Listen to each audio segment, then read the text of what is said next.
Oke, masuk ke poin penjelasan untuk area coverannya toko kita ya.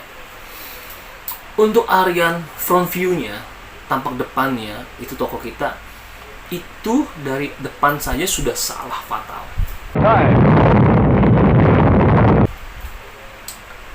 Salah fatalnya gini.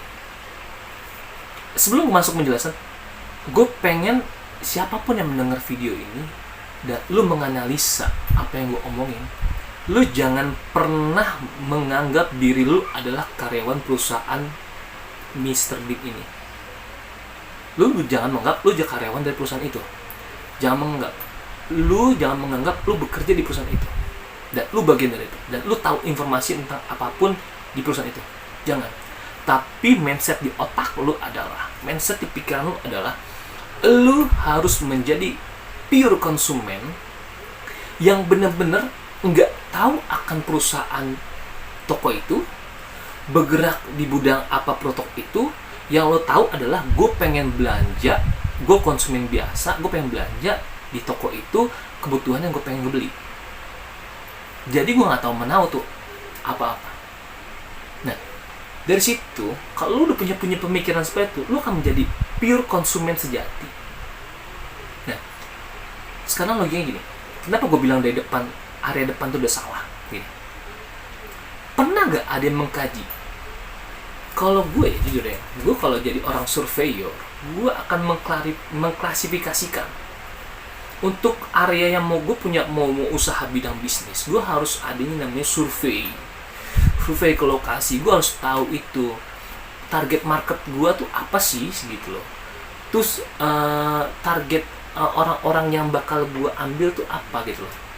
Klasifikasi umurnya tuh yang mana gitu, di range berapa umurnya mereka gitu.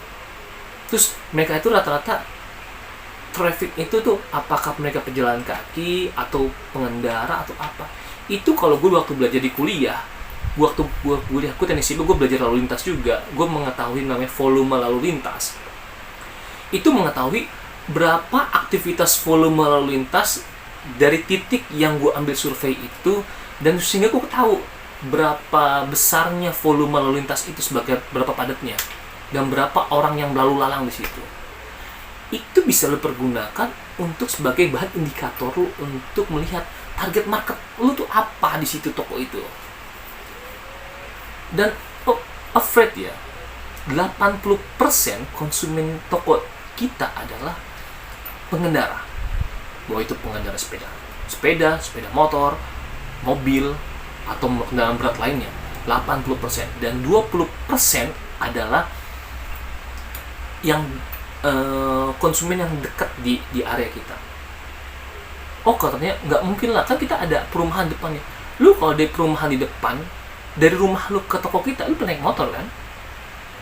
Tetap yang namanya pejalan kaki itu cuma hanya toko kios-kios terdekat aja yang bisa lu datang cara jalan kaki. Kalau agak jauh dikit, lu pasti akan naik motor. Jadi poinnya adalah pengendara, jenis pengendara 80% adalah pengendara. Konsumen kita tuh pengendara 80%. Dan sekarang masuk ke habit atau kebiasaannya si pengendara. Lu harus tahu karakteristik pengendara. Ketika lu mengendarai suatu kendaraan, lu akan secara mindset lu akan nengok kanan kiri gak? Oh begini, ngeliat gitu loh. Oh enggak, lu akan fokus pada satu titik depan, jalan depan. Karena lu punya tujuan kemana, dari mana dan kemana. Lu fokus ke depan. Pandangan lu akan teralih ke kanan ke kiri, itu hanya sesaat. Dan itu adalah hal-hal yang menjadi perhatian lu nanti ketika ada hal yang aneh di sekitar lu itu, yang menjadi daya tarik lu untuk melihat ke kanan atau ke kiri. Karakteristik itu yang jarang dipelajari, dan itu sebenarnya harus tahu dari manajemen. Bahwasanya lu ada butuh momen ketika lu melewati toko kita, butuh waktu kurang dari 10 detik. Si konsumen harus, bagaimana pandangan konsumen pengendara ini bisa minimal lihat dulu deh. Minimal, lu jangan berharap semua yang lewat toko kita itu harus mampir ke toko lo dan harus beli. Enggak. Minimal lihat dulu. Caranya gimana? Dari awal gue bilang depan itu salah karena tidak ada sarana fasilitas. Promo, reklame, apapun spanduk itu yang besar, yang membuat konsumen tuh pandangannya teralih gitu loh ke toko lo gitu. Nggak ada. Hanya logo Mr. Bean kecil yang menempel di tiang poolside. Dan itu nggak mengartikan lu jualan produk si Mr. Bean. Jual produk itu nggak ada. Tetap lu butuh namanya promo, spanduk, atau banner, atau reklame lah yang besar. Jadi si konsumen akan melihat, oh ini ada jualan loh. Sama kayak konsep bioskop. Lu gak bakal tahu film apa yang diputar di dalam kalau nggak dipajang reklame besar di depan gitu. Konsumen akan lihat, sekarang film yang terbaru nih hari ini loh, film A, coming soon-nya film B.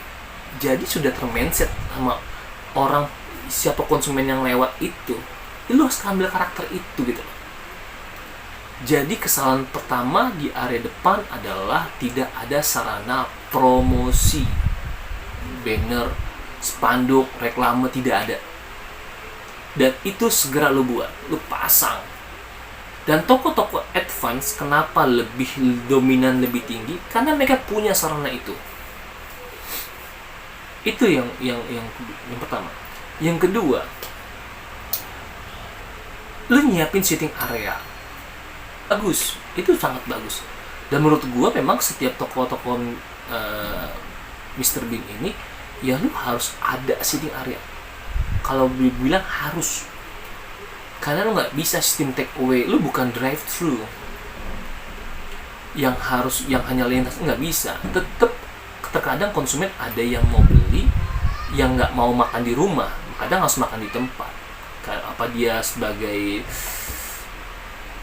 dalam perjalanan gitu loh, dia mungkin harus makan di situ, jadi lu tetap harus ada sitting area walaupun itu kecil. Dan permasalahan di sitting area kita itu, sitting area kita tuh nggak jelas. Gue datang ke 4 toko observasi, dan satu yang menarik ketika gue ke Pancoran, ke toko 1 observasi itu, di sitting area itu ada sarana promo kecil, tempel-tempelan kayak semacam menu atau tempel itu bagi siapa ya yang duduk di situ pasti dan nggak bakal mungkin nggak ngeliat itu, pasti ngeliat dan akan membaca. Masalah beli lu jangan pikirin dulu, yang penting konsumen baca dulu produk lu, ngelihat dulu produk lu, dan dia akan mengenal produk lu. Jadi lu kalau bikin sitting area, buat sitting area itu tempel sarana promo-promo. Jadi bukan hanya kursi meja aja lu siapin, tapi ada sarana promonya. Jadi siapapun yang duduk di situ itu bisa ngeliat. Yang berikutnya, lu harus siapin sarana. Come on, sekarang sudah digitalisasi, sudah masuk era internet. Konsumen kita tuh rata-rata, ini kan penjualan produk kita tuh sudah, ini produk Mr. Bean ini produk hanya bukan untuk rata-rata ya, konsumen tuh di umur 40 ke bawah, ya 35 ke bawah lah, kaum muda. Karena lo jual fresh coffee yang jenisnya tuh bermacam-macam lah, bukan kopi sasetan yang kayak pinggir jalan, enggak. Lo kopi spesial, lo jual fried chicken, lo jual roti buat sarapan, lo jual sosis, lo jual popcorn. Berarti konsumen lo tuh punya klasifikasinya tuh umurnya tuh kurang lebih kaum muda, milenial sekarang. Dan sekarang sudah eranya internet. Kenapa sih lu nggak bikin fasilitas free wifi? Jadi jadi lu tulis di situ di toko gede free wifi. Siapapun konsumen yang lewat atau konsumen yang mampir atau parkir di situ, dia pasti akan melihat toko kita itu sudah ada fasilitas free wifi. Impact-nya apa? Mindset orang akan tertanam. Apalagi kaum muda. Ih, enak ya. Gue bisa nongkrong di sini. Gue bisa wifi-an gratis. Gue bisa pokoknya internet gratis di sini. Itu sudah tertanam di otaknya konsumen. Dan itu akan sebagai daya tarik konsumen untuk datang ke toko itu, bos. Sedangkan,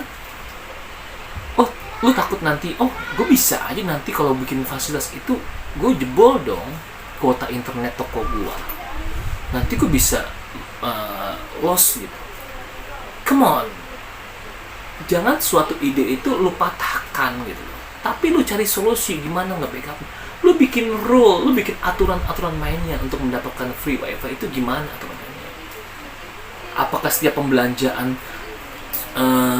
berapa puluh ribu lu bisa dapat kode untuk free wifi-nya, atau dengan cara untuk pembelian sekian itu lu bukan buat aturan main yang lu gak merugikan perusahaan. Tapi minimal poin yang gue tanamkan adalah dengan lu bikin keterangan free wifi itu sebagai sugesti, metode pemasaran secara sugesti ke konsumen supaya kerekam bahwasanya dia tertarik untuk datang ke toko. Itu ya. Itu buat di arresting area masalah free wifi. Terus masalah tadi woro-woro, woro-woro. Tadi yang gue singgung dari awal masalah dari GO gue geli gitu. Akhirnya gue bahas nih. Grand opening di toko-toko Mr. Bean itu sangat menggelikan bagi gue. Gimana gak menggelikan? Gini loh, lu mau grand opening produk Mr. Bean, lu mau RGO produk Mr. Bean, tapi lu pasang stand, dan tapi yang lu display adalah produk reguler, deterjen, sampo, sabun, minyak sayur. Apa itu? Apa ya hubungannya, korelasinya apa gitu? Yang mau jual produk A, yang mau tawarin produk B. Alasannya cuma satu katanya, nggak mungkin nunggu mindahin alat yang si Mr. Bean ini keluar. Come on, kita jangan terbelenggu di kotak pemikiran kita yang sempit. Buka kotak itu. Lu bikin grand opening itu dengan cara rame-rame, woro-woro. Lu belajar di metode pemasarannya Oppo, handphone Oppo. Mereka tuh dulu nggak dikenal, tapi sekarang mereka terkenal. Karena mereka setiap stand atau setiap store dari toko-toko itu, mereka bikin woro-woro, grand opening yang rame. Tujuannya bukan orang itu harus wajib beli ke tempat dia, tapi memperkenalkan produk baru mereka ke orang-orang. Dan mereka tahu bahwasanya gimana mengalihkan pandangan konsumen yang lewat ini supaya bisa ngeliat ke toko dia dan memperhatikan produk dia. Itu yang lo pergunakan metode pemasaran itu. Lu kalau mau grand opening toko Mr. Bean, lu bikin waro-waro. Anak tokonya terbatas, satu toko 5 orang, mereka pada sibuk, terbagi atas shift 1 dan shift 2. Toko Mr. Bean itu cuma 10% dari toko reguler. Berarti masih ada anak toko yang lain. Misalkan kalau gue jadi area koordinator atau area manager, gue akan instruksikan toko-toko Mr. Bean gue coverannya misalkan 20 toko. Gue dapat toko Mr. Bean 2 atau 3. Kan masih ada 17 atau 18 toko reguler lainnya yang bisa gue pergunakan. Gue akan menginstruksikan kepadanya, oke, gue minta butuh 1 orang dari toko A, toko B, toko C, toko D yang reguler datang ke toko Mr. Bean ini. Gue mau grand opening, gue mau rame-rame, kita bikin meriah. Bisa dong. Kita bikin war-war, setel musik. Dan cara metode pemasarannya adalah lu bikin tester, bos. Ada produk, lu potong-potong jadi kecil-kecil, itu jadi tester. Minuman, lu bagi kecil-kecil. Lu beli cup plastik di toko plastik lah, kecil, modal dikit lah. Dan lu keliling atau lu berdiri atau rame-rame, siapapun pengendara yang lewat atau konsumen yang lewat atau siapa yang lewat, lu tawarin. Biarkan konsumen merasakan langsung produk lu dan menilai plus minus dari produk lu itu apa, masukannya apa. Itu jadi bahan evaluasi lu untuk kedepannya nantinya, strategi marketingnya seperti apa ya. Jadi kesimpulannya untuk area depan itu, pertama, lu siapkan sarana promo yang besar, medianya besar, banner, spanduk, reklame, apapun itu di area parkir, supaya orang yang melewat pasti harus melihat. Dan itu jangan dibeda-bedakan antara toko medium dan toko advance. Lakukan itu semua, karena tidak ada standarisasi saklek atau kaku untuk setiap jenis ini. Jadi lo kalau mau jualan jangan kaku-kaku banget, karena udah eranya fleksibel. Itu yang pertama. Yang kedua, siapkan sitting area yang layak dan nyaman, dan tempatkan sarana promosi di setiap meja sitting area itu. Yang ketiga, buatlah sarana promo informasi free wifi dengan aturan-aturannya yang sudah lo tetapin. Yang keempat, ketika lo mau pengenalan RGO atau launching, buatlah momen atau seremoni yang spektakuler.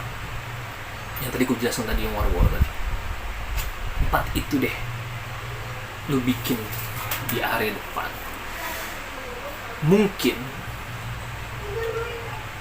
lo jangan berpikiran, oh siapa yang menjamin nanti apa sih akan orang. Gue bilang, mindsetnya adalah ketika lo buat begitu, jangan berpikiran setiap orang yang melihat harus pasti beli produk lo.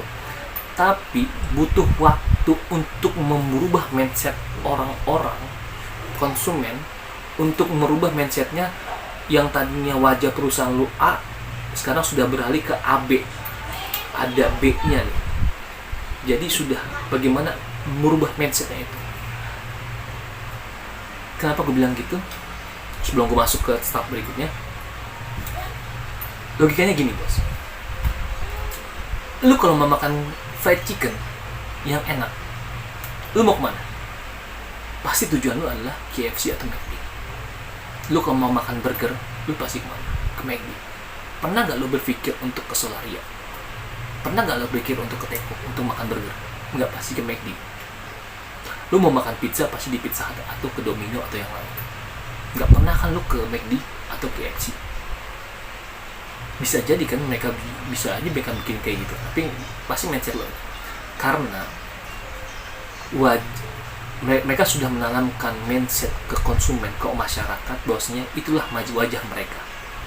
Dan perusahaan kita itu sudah kerekam di mindset masyarakat atau konsumen, bahwasanya perusahaan kita bergerak di bidang retail yang menjual produk-produk kebutuhan pokok, dan kita beralih lagi ke produk yang lain yang jenisnya agak apa ya, mungkin sejenis sama makanan dan minuman, tapi ini mempunyai kelas yang berbeda, sehingga buat wajah baru.